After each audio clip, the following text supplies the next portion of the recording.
그리스도께서는 수개월에 걸친 마지막 봉사의 상당 부분을 유대로부터 멀리 요단편에 있는 베레아 지방에서 보내셨다.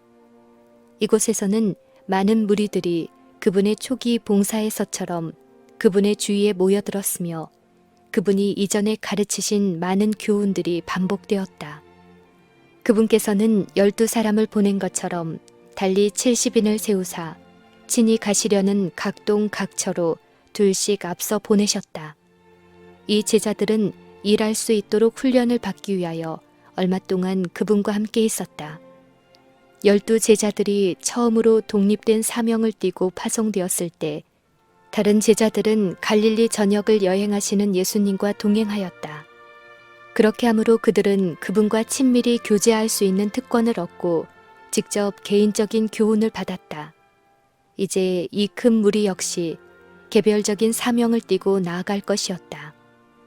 70인에게 지시한 내용은 12 제자에게 주셨던 것과 같으나 이방이나 사마리아의 도성에는 들어가지 말라는 명령은 70인에게 주지 않으셨다. 그리스도께서는 방금 사마리아인에게 거절을 당하셨지만 사마리아인에 대한 사랑은 변함이 없었다.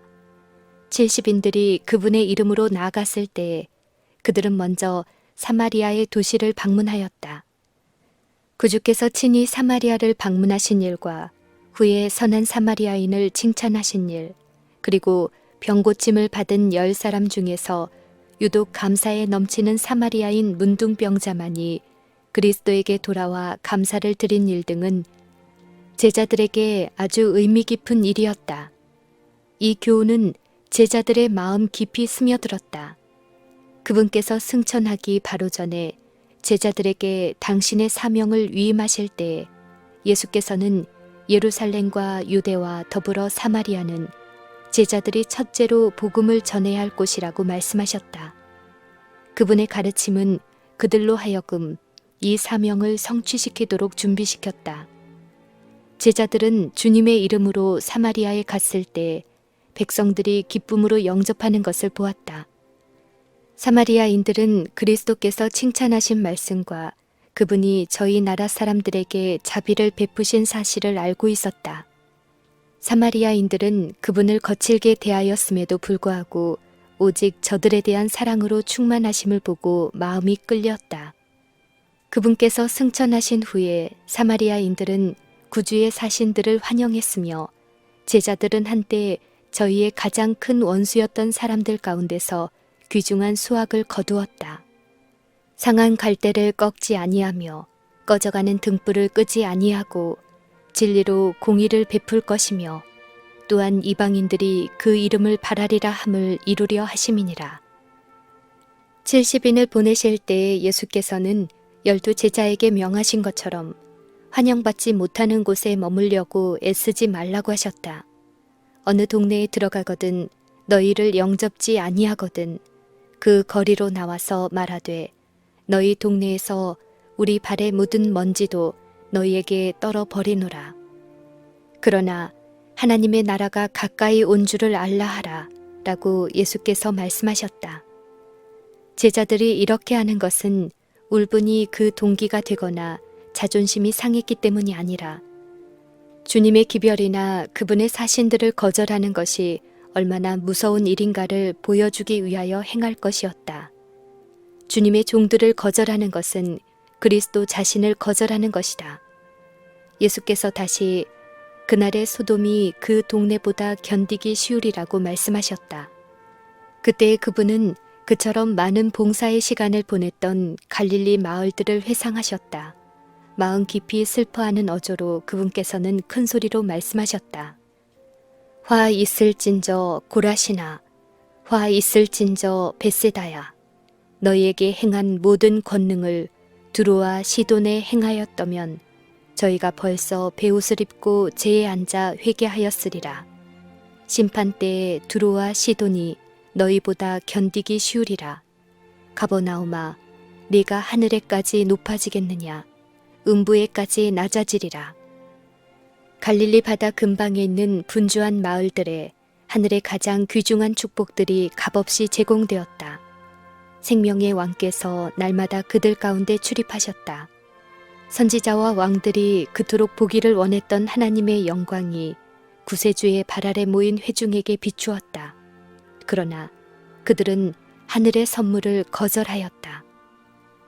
매우 신중한 체하면서 랍비들은 이 새로운 선생이 가르치는 새 교리를 받아들이지 말도록 백성들에게 경고하였다.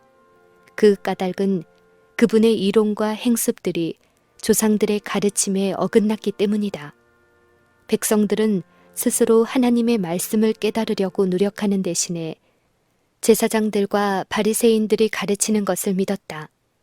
그들은 하나님을 높이는 대신에 제사장들과 관원들을 존경하였으며 그들 자신의 유전을 지키려고 진리를 거역하였다. 많은 사람들은 깊은 인상을 받고 거의 설복되었지만 저희가 깨달은 대로 행하지 않았으므로 그리스도의 편에 계수함을 받지 못하였다. 사단은 빛이 어두움처럼 보일 때까지 그의 유혹을 제시하였다. 이리하여 많은 사람들은 영혼의 구원을 확증할 수 있는 진리를 거절하였다. 참된 증인은 볼지어다 내가 문 밖에 서서 두드리노니 라고 말씀하신다. 하나님의 말씀이나 혹은 그분의 사자를 통하여 주어진 모든 경고와 책망과 탄원은 마음의 문을 두드리고 있는 두드림이다. 들어가기를 간청하는 음성은 예수의 음성이다. 두드릴 때마다 그것에 유의하지 않는다면 열려는 마음은 점점 더 약해진다. 오늘 무시당했다면 성령의 가마는 내일은 오늘처럼 강력하지 못할 것이다. 심령의 감수성은 점점 둔해져서 인생의 짧음과 내세의 위대한 영혼을 잊어버리는 무서운 무감각에 빠지게 된다. 심판 때에 우리가 정죄받게 되는 것은 오류 가운데 빠져 있었다는 사실 때문이 아니요 무엇이 진리인지 배울 수 있도록 하늘에서 주신 기회를 등한히 한 사실 때문일 것이다. 70인들도 사도들처럼 저희의 사명의 증거로서 초자연적인 권능을 부여받았다. 그들은 일이 끝나자 기쁨으로 돌아와서 주의 이름으로 귀신들도 우리에게 항복하더이다 라고 말하였다. 예수께서는 사단이 하늘로서 번개같이 떨어지는 것을 내가 보았노라 라고 대답하셨다. 과거와 미래의 광경이 예수님의 마음에 떠올랐다. 그분께서는 하늘 처소에서 처음으로 쫓겨내려오는 루시벨을 보셨다. 그분께서는 기만자의 정체가 온 세계들 앞에 폭로될 당신의 고민의 장면을 내다보셨다. 그분은 사단이 선동하려던 참소와 기만과 허식의 위험이 하늘에서 영원히 없어지고 잃어버린 인류의 구속이 영원히 확실하게 되었음을 선언하는 다 이루었다 라는 부르짖음을 들으셨다.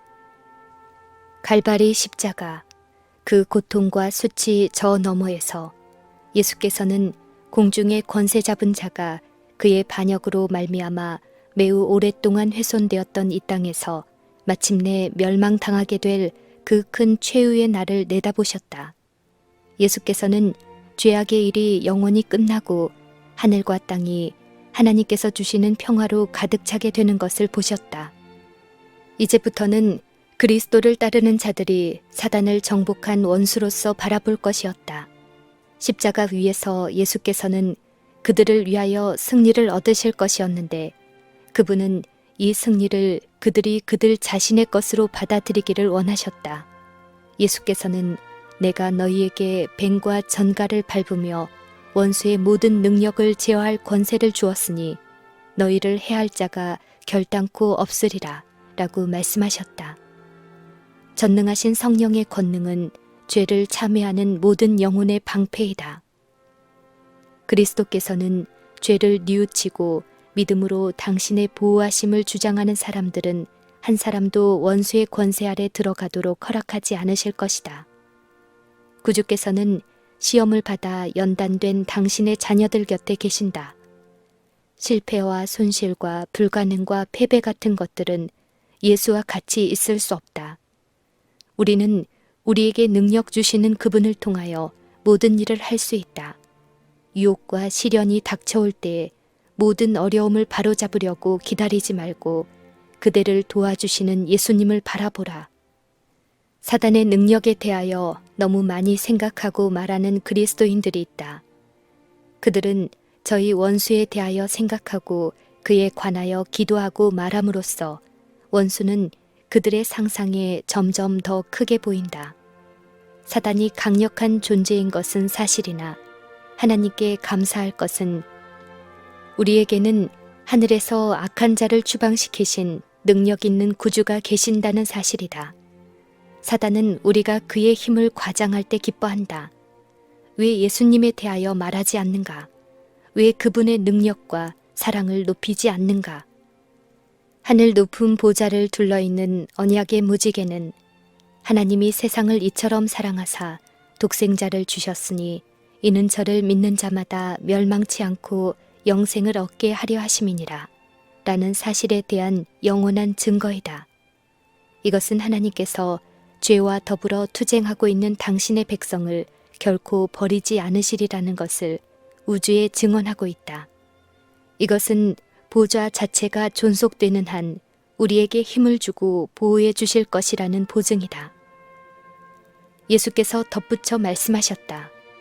그러나 귀신들이 너희에게 항복하는 것으로 기뻐하지 말고 너희 이름이 하늘에 기록된 것으로 기뻐하라. 그대가 하나님을 의지하는 마음을 잃지 않도록 능력을 소유한 것으로 인해 기뻐하지 말라. 자만에 빠져 그대의 주님의 정신과 힘으로 일하는 대신에 그대 자신의 힘으로 일하지 않도록 주의하라. 자아는 일에 어느 정도 성공이 따르면 명성을 높이려고 한다. 자아는 아첨하고 또 스스로 높아져서 다른 사람의 마음에 하나님은 만유시오, 만유 안에 계신다는 인상을 주지 않는다. 사도 바울은 내가 약할 그때에 곧 강함이니라 라고 말한다.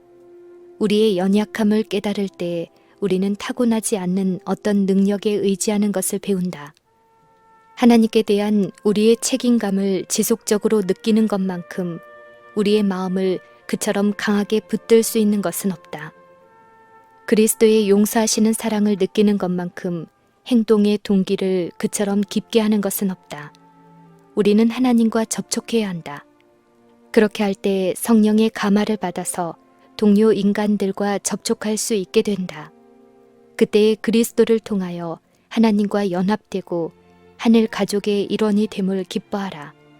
그대가 자신보다도 더 높이 쳐다볼 때 그대는 인간의 연약함을 끊임없이 느끼게 될 것이다. 그대가 이기심을 적게 가지면 가질수록 구주의 탁월하심을 더욱 명확하게 그리고 더욱 충분히 깨달을 수 있을 것이다. 그대 자신을 빛과 힘의 근원에 더욱 가까이 연결시키면 시킬수록 더욱 큰 빛이 그대에게 비칠 것이요. 하나님의 사업을 위하여 더욱 큰 힘이 그대에게 주어질 것이다. 그대가 하나님과 하나가 되고 그리스도와 하나가 되며 온 하늘 가족과 하나가 됨을 기뻐하라. 70인들이 그리스도의 말씀을 들을 때 성령께서는 생생한 실제들로 그들의 마음에 감명을 주었으며 그 심령에 비해 진리를 기록하셨다. 군중들이 그들을 둘러싸고 있었지만 그들은 차단되어 하나님과 함께 있는 것처럼 보였다. 예수께서는 제자들이 그 시간에 영감을 받은 것을 아시고 성령으로 기뻐하사 가라사대 천지의 주제이신 아버지여 이것을 지혜롭고 슬기 있는 자에게는 숨기시고 어린아이들에게는 나타내심을 감사하나이다. 옳소이다. 이렇게 된 것이 아버지의 뜻이니이다.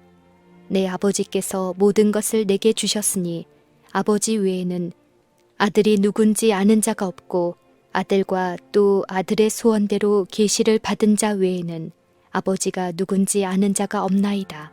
라고 하셨다. 소위 위대하고 현명하다고 세상에서 존경을 받는 사람들이라도 그들이 자랑하는 모든 지혜로서도 그리스도의 품성을 이해할 수는 없었다. 그들은 외모로 곧 인간으로서 그분에게 닥쳐온 굴욕을 보고 그분을 판단하였다. 그러나 어부들과 세리들은 보이지 않는 하나님을 볼 수 있었다. 제자들까지도 예수께서 저희에게 나타내기를 원하셨던 모든 일을 깨닫지 못하였다. 그러나 가끔 제자들이 저희 자신을 성령의 가마에 굴복시켰을 때 그들의 심령은 계몽되었다. 제자들은 전능하신 하나님이 인성을 입으시고 저희 가운데 계신 것을 깨달았다.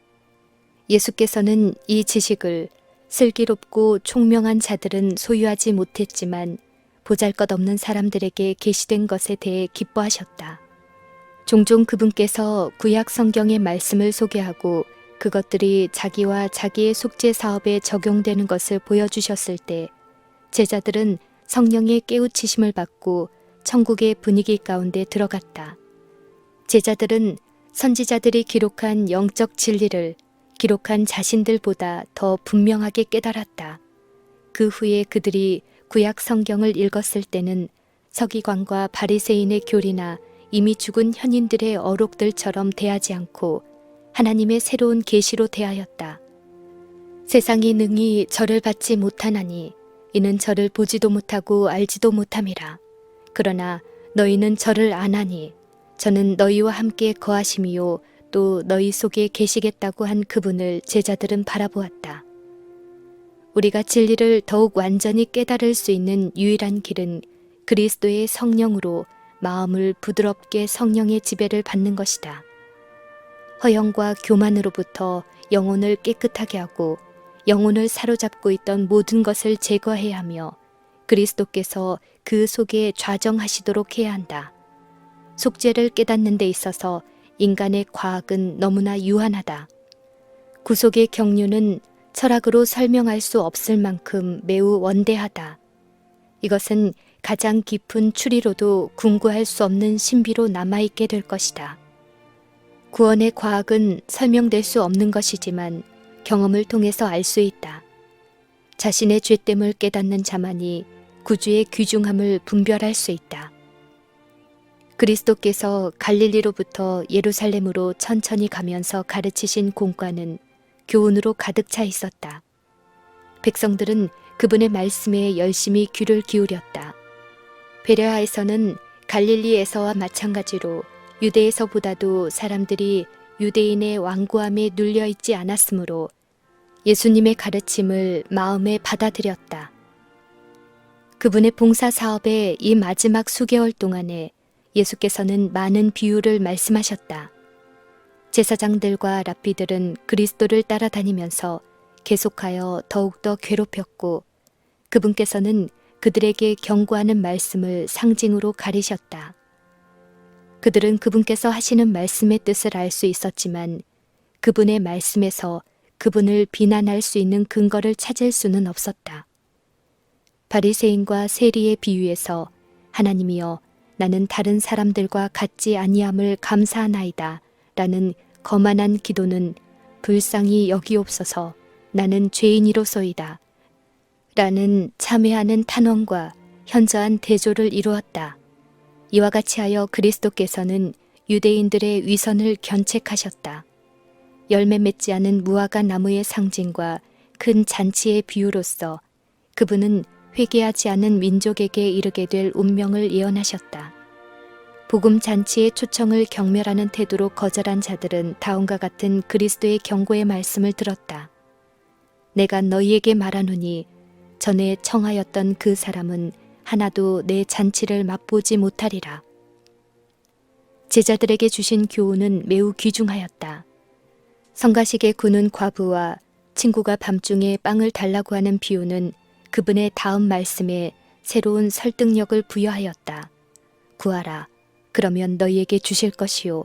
찾으라. 그러면 찾을 것이요. 문을 두드리라. 그러면 너희에게 열릴 것이니.